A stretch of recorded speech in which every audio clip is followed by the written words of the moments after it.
Hello नमस्कार दोस्तों, स्वर्णम classes में आपका स्वागत है। तो दोस्तों, जैसा कि आप लोग जानते होंगे कि मैं सामान्य ज्ञान के 3500 प्रश्नों का सीरीज चला रहा हूं, जिसका ये चौथा पार्ट है। दोस्तों, अगर आपने इससे पहले का वीडियो नहीं देखा है तो उसका लिंक डिस्क्रिप्शन में मिल जाएगा। दोस्तों, तो चलिए शुरू करते हैं आज का चौथा पार्ट।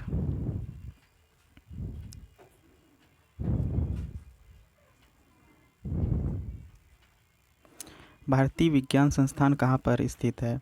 तो दोस्तों, बताना है भारतीय विज्ञान संस्थान कहाँ पर स्थित है। तो इसका आंसर हो जाएगा बेंगलुरु। बी नंबर आंसर हो जाएगा। दोस्तों,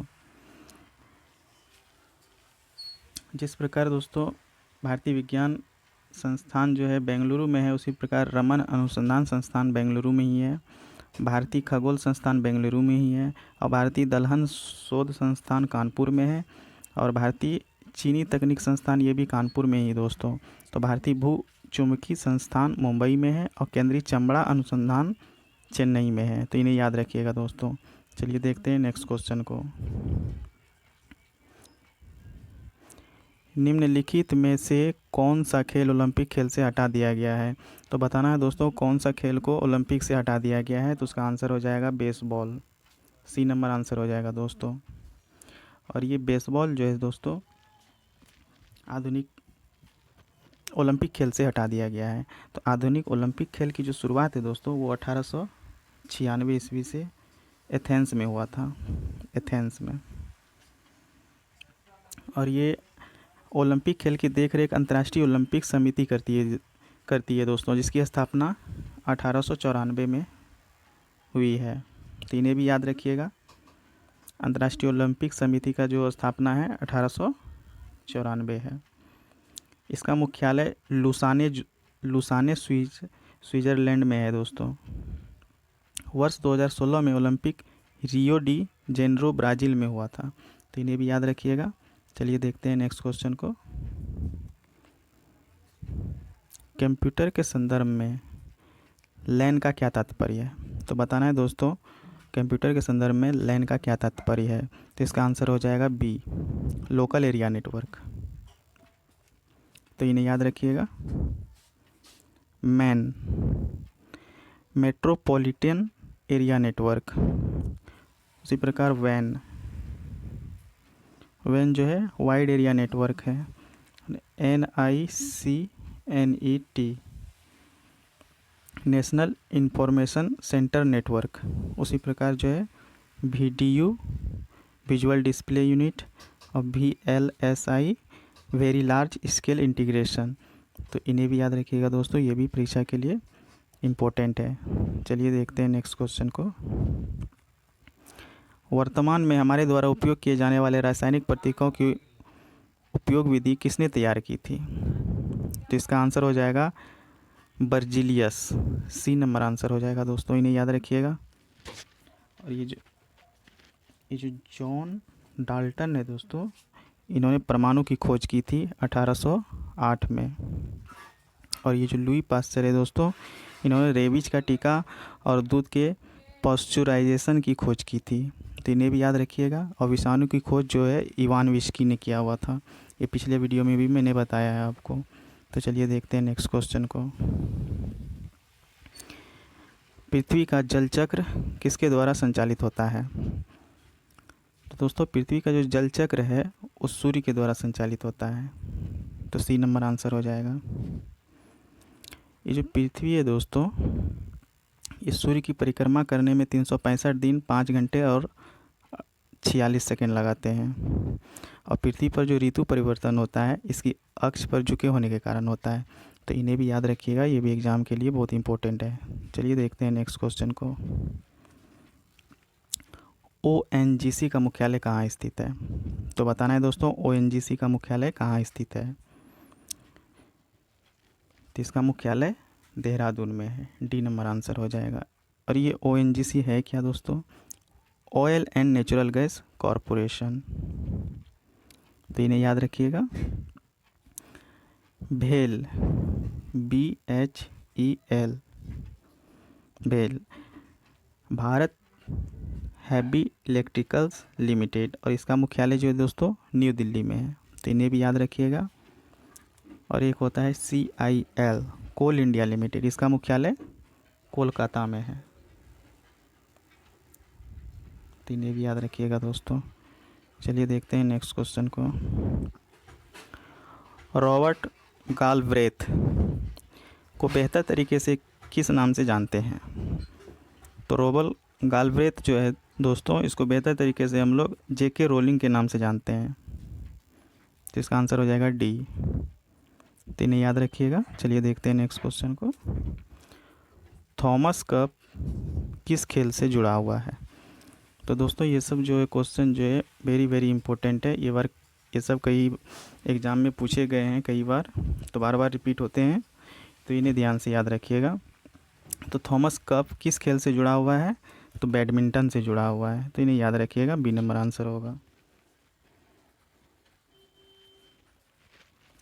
इसी प्रकार बैडमिंटन से जुड़ा जो कप है दोस्तों, नारंग कप है, चड्ढा कप है, अमृत दीवान कप है। तो इन्हें भी याद रखिएगा। और आधुनिक बैडमिंटन का विकास जो दोस्तों इंग्लैंड में हुआ है। तो इन्हें भी याद रखिएगा।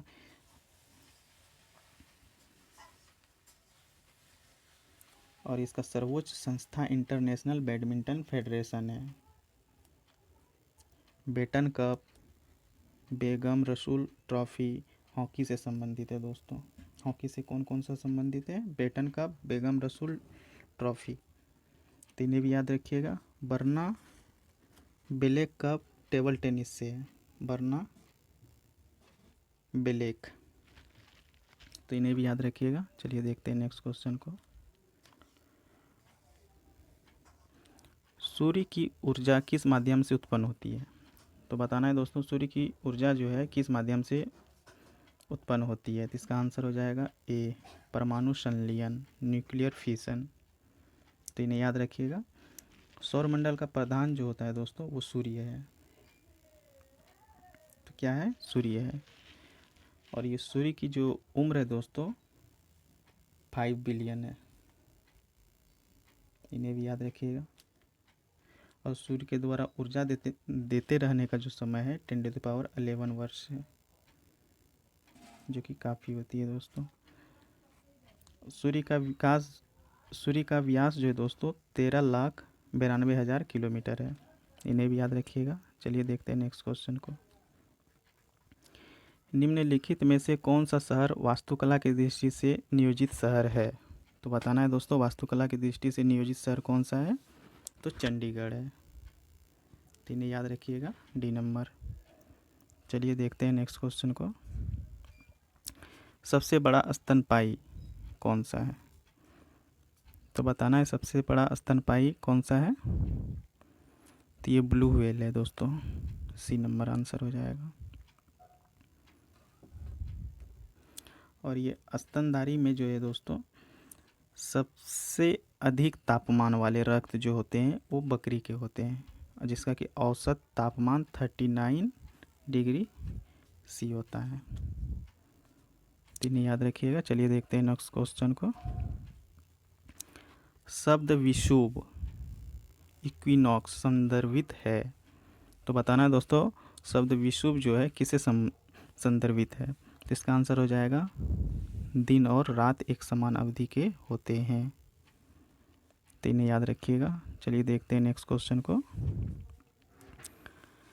पारिस्थितिकी तंत्र इकोसिस्टम की संकल्पना को किसने परिभाषित किया था? तो इसको किया था आर्थर ट्रांसले ने। तो ए नंबर आंसर हो जाएगा इसका। तो इन्हें याद रखिएगा। चलिए देखते हैं नेक्स्ट क्वेश्चन को। दुनिया में बोली जाने वाली दूसरी सबसे बड़ा भाषा कौन सा है? तो ये है स्पेनिश। तो इन्हें याद रखना है। चलिए देखते हैं नेक्स्ट क्वेश्चन। विकास का सिद्धांत किसके द्वारा प्रस्तावित किया गया था? विकास का सिद्धांत। तो विकास का सिद्धांत जो है दोस्तों चार्ल्स डार्विन के द्वारा प्रस्तावित हुआ था। ए नंबर आंसर हो जाएगा। ये जो आइंस्टीन है दोस्तों, आइंस्टीन ने सापेक्षता का सिद्धांत थ्योरी ऑफ रिलेटिविटी का प्रतिपादन किया था। और ये आइंस्टीन का जन्म जो है दोस्तों वो जर्मनी में हुआ था। गति विषयक नियम की विकास न्यूटन ने किया था। तो इन्हें भी याद रखना है। चलिए देखते हैं नेक्स्ट क्वेश्चन को। लाइट पेन क्या है? तो बताना है दोस्तों लाइट पेन क्या है। तो इसका आंसर हो जाएगा इनपुट डिवाइस। तो लाइट पेन क्या है? Input device. तो देखते हैं इनपुट डिवाइस में कौन कौन से चीज़ आते हैं। स्कैनर, कीबोर्ड, वेब कैमरा, ये सभी जो है इनपुट डिवाइस में आते हैं।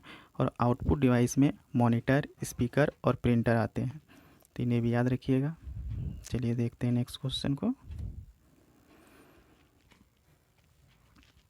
भारत के वर्तमान मुख्य न्यायाधीश कौन है?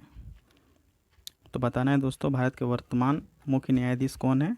तो ये है शरद अरविंद बोबडे। तो सी नंबर आंसर हो जाएगा।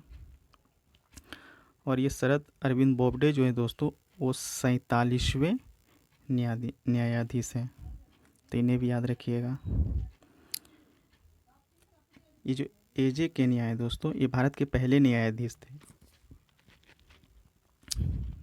तो कभी कभी एग्जाम में पूछे भी जाते हैं दोस्तों कि भारत के पहले न्यायाधीश कौन थे। तो एजे कनिया। और ये टीएस ठाकुर जो है दोस्तों ये 43वें न्यायाधीश हैं। तो इन्हें भी याद रखिएगा। और रंजन गोगोई जो है ये 46वें हैं। तो रंजन गोगोई जो दोस्तों वो 46वें न्यायाधीश हैं। तो इन्हें भी याद रखिएगा। सर्वोच्च न्यायालय में एक मुख्य न्यायाधीश और 30 अन्य न्यायाधीश होते हैं दोस्तों। और सर्वोच्च न्यायालय के मुख्य न्यायाधीश को 1 लाख रुपये प्रति माह वेतन दिया जाता है। सर्वोच्च न्यायालय की नियुक्ति राष्ट्रपति द्वारा होता है दोस्तों। सर्वोच्च न्यायालय का जो है नियुक्ति राष्ट्रपति द्वारा होती है। तो मुख्य न्यायाधीश का कार्यकाल जो होता है दोस्तों 65 वर्ष की आयु तक होता है। और इसका न्यूनतम सीमा निर्धारित नहीं होती है। तो चलिए देखते हैं नेक्स्ट क्वेश्चन।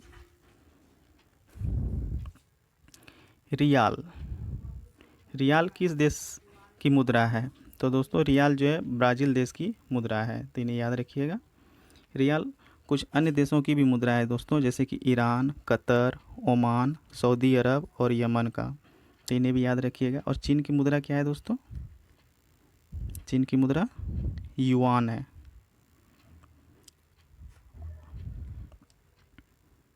और जाम्बिया का मुद्रा दलासी है। क्यूबा की मुद्रा पीसो है। तो इन्हें भी याद रखिएगा। चलिए देखते हैं नेक्स्ट क्वेश्चन को। इनमें से कौन सा रासायनिक परिवर्तन का एक उदाहरण है? तो निष्क्रियकरण जो है दोस्तों ये रासायनिक परिवर्तन का एक उदाहरण है। तो इन्हें याद रखिएगा। चलिए देखते हैं नेक्स्ट क्वेश्चन को। दादा साहेब फाल्के पुरस्कार से सम्मानित होने वाले प्रथम व्यक्ति कौन थे? तो बताना है दोस्तों वो प्रथम व्यक्ति कौन थे जो दादा साहब फाल्के पुरस्कार से सम्मानित किए गए थे। तो वो हो जाएंगे देविका रानी। तो इन्हें याद रखिएगा। ये क्वेश्चन कई बार रिपीट हुए हैं दोस्तों तो ये बहुत ही इम्पोर्टेंट है। इन्हें भी याद रखिएगा। देविका रानी को 1969 में ये पुरस्कार मिला था दोस्तों 1969 में। तो ये याद रखिएगा। और ये पृथ्वीराज कपूर जो है दोस्तों इसको जो है 1971 ईस्वी में मरणोपरांत मिला हुआ था ये पुरस्कार। और सत्यजीत राय को जो है दोस्तों 1984 ईस्वी में मिला था। और लता मंगेशकर को ये पुरस्कार दोस्तों 1989 ईस्वी में मिला था दोस्तों। तो ये दादा साहब फाल्के पुरस्कार जो होता है दोस्तों ये फिल्म क्षेत्र में विशेष योगदान के लिए दिया जाता है। तो इन्हें भी याद रखिएगा दोस्तों। चलिए देखते हैं नेक्स्ट क्वेश्चन को। किस अभयारण्य को पूर्व में भरतपुर पक्षी अभयारण्य के रूप में जाना जाता था? तो दोस्तों बताना है किस अभयारण्य को पूर्व में भरतपुर पक्षी अभयारण्य के रूप में जाना जाता था। तो इसका आंसर हो जाएगा केवलादेव राष्ट्रीय उद्यान। केवलादेव राष्ट्रीय उद्यान। तो डी नंबर आंसर हो जाएगा। इन्हें याद रखिएगा। चलिए देखते हैं नेक्स्ट क्वेश्चन को।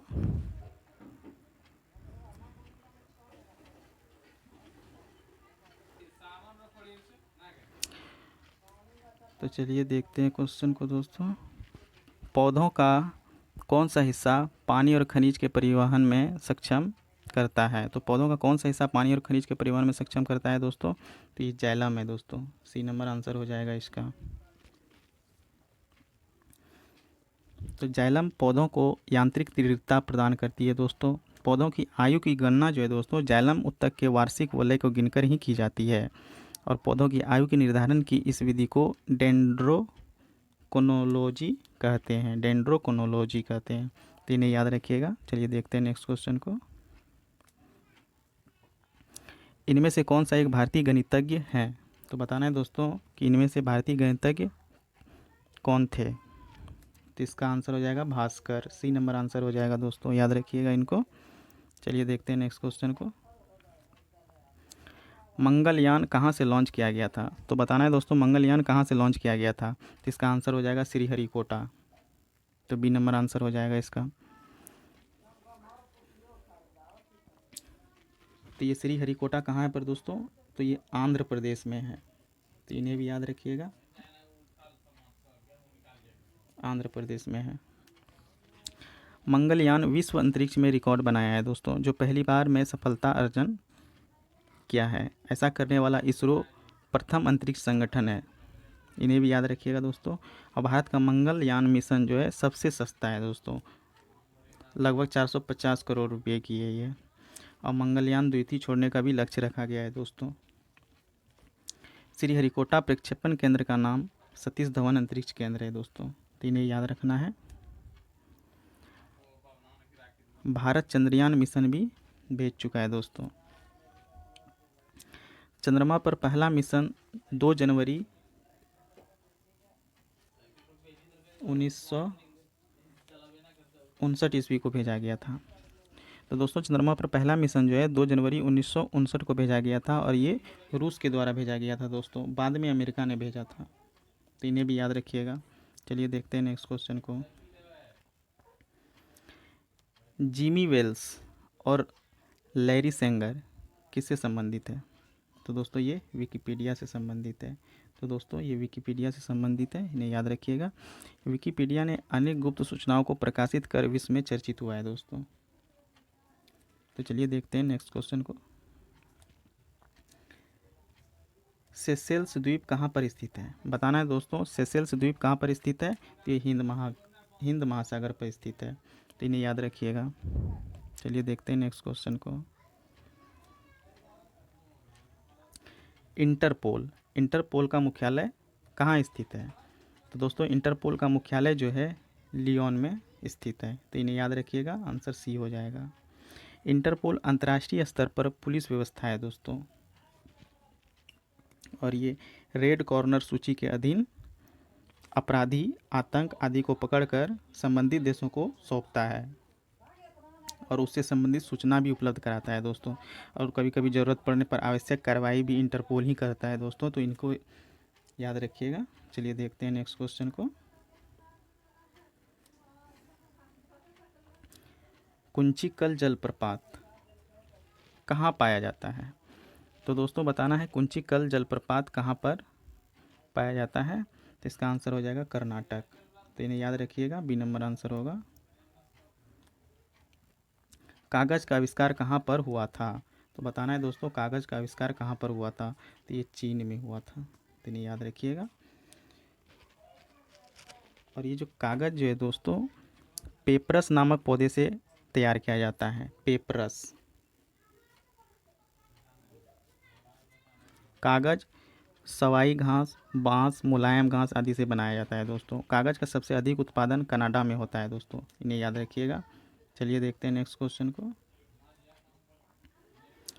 निम्नलिखित गैसों में से कौन सी गैस पृथ्वी पर ग्रीन हाउस गैस के प्रभाव के लिए जिम्मेदार है?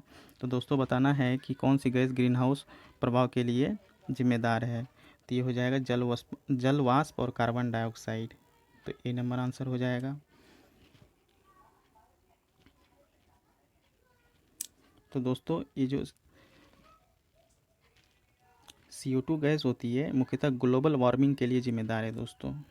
सूर्य तो बताना है दोस्तों ये ग्रीन हाउस इफेक्ट या ग्रीन हाउस प्रभाव किसे कहते हैं? तो सूर्य के प्रकाश विकिरण के रूप में पृथ्वी पर आती है और ऊष्मा ग्रहण पृथ्वी करती है। जब पृथ्वी अतिरिक्त ऊर्जा छोड़ती है तो वायुमंडल में अवस्थित CO2 गैस जो है वो छत्ता की तरह आवरण बनाकर बाहर जाने से रोकती है। तो इसी स्थिति में ऊष्मा पुनः पृथ्वी पर आती है।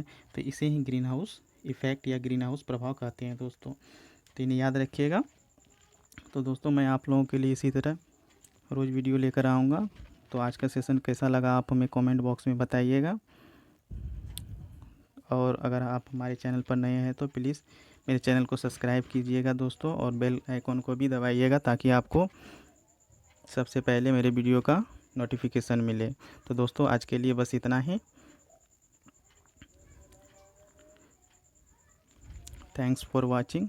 प्लीज़ मेरे चैनल को सब्सक्राइब कीजिएगा दोस्तों, और बताइएगा आपको कैसा लगा हमारा ये वीडियो।